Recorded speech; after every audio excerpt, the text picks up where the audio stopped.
All right, so I was joking with you a second ago. It's a dry dugout this year, no beer. What will life be like with some of those guys, like Beer and Williams? Well, I mean, anytime you lose a player of a Seth Beer or Chris Williams caliber, you know you've got a lot of offense that you have to try to replace.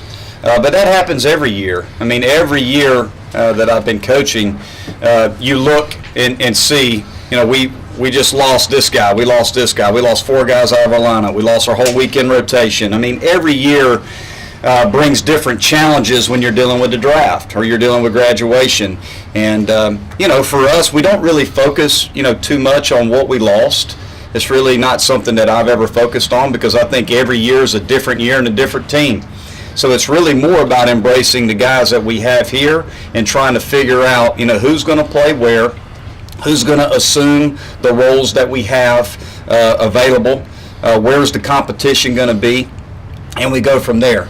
You know, the fall is all about player development and guys trying to compete to win jobs. So we kind of focus there. What's already happened has happened. So we don't focus too much on that.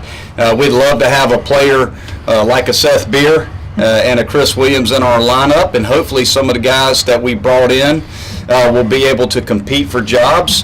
You know, it's hard to expect anybody replacing those 2 bats. I mean, those guys had hundreds upon hundreds of significant at-bats and played significant games for us and were high-level performers. So we're not trying to replace those guys. We're trying to figure out with the group of players we have this year, you know, who's going to be our guys and how are we going to develop them and put them in a position to be successful. So we certainly are going to miss them, but we got to move forward with what we got, and I'm excited about the opportunity of that starting Saturday in team practice. Coach, last year on that subject, you lost all 3 of your weekend starters. This year you've got Hennessy and Crawford back. How big is that, especially to get Crawford back? Well, we've got 2 guys back that threw, you know, over 150 innings between the 2 of them. So that's always a good place to start. You know, anytime you can get 1, and in this case 2 weekend guys back, along with a Spencer Strider. You know, Strider pitched an awful lot for us last year as a true freshman, made some significant starts, pitched meaningful innings out of the pen. You know, we've got a good nucleus of starting pitching back, and now we've got a really talented group of freshmen, first-year guys in here that we feel really good about. It's just a matter of getting those guys in live game situations this fall and seeing what they can do. You had several guys that turned down a lot of money to come to Clemson. How important was that?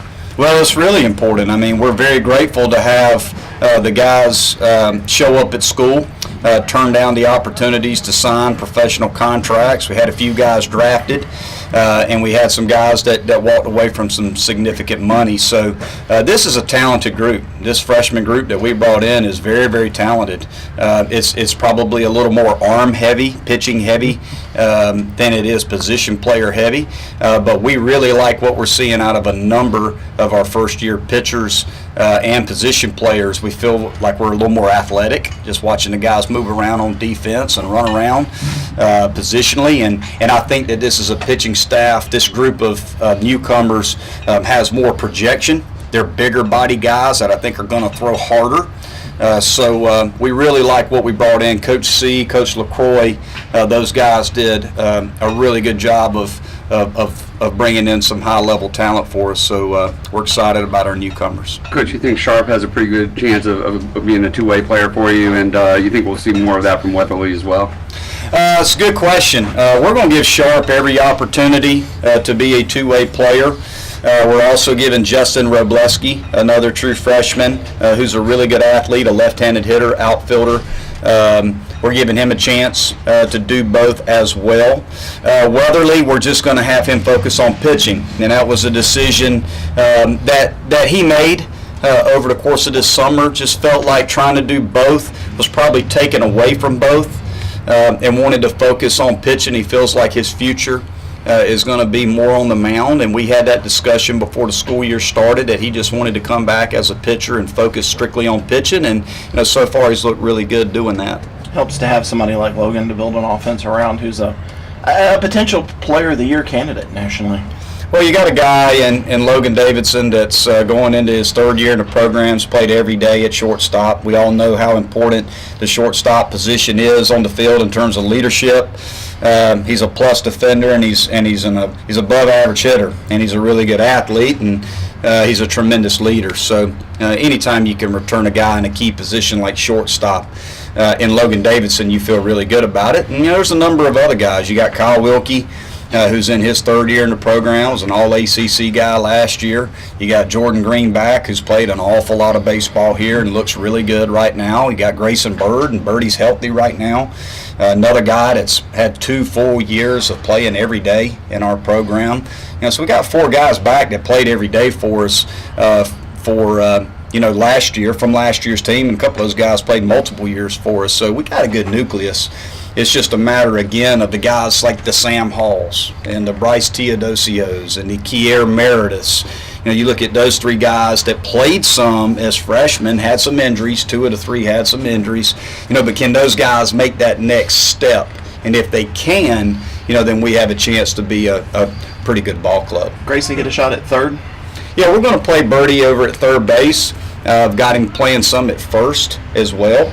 And really, one thing we try to do in the fall is move guys around, simply because we don't want guys to focus just on one position. If we have a kid that can come in and help us, and he's more acclimated to playing in a spot that we got another player that's going to play every day, if we have that flexibility of moving a guy in a couple different spots, we can put our best 9 on the field. And just makes life a little easier for us. So we move guys around in the fall a good bit. But Birdie's going to obviously do a majority of his work at third base, but we could see him play some first, maybe even stick him at second some if needed. But he'll primarily work out at third base.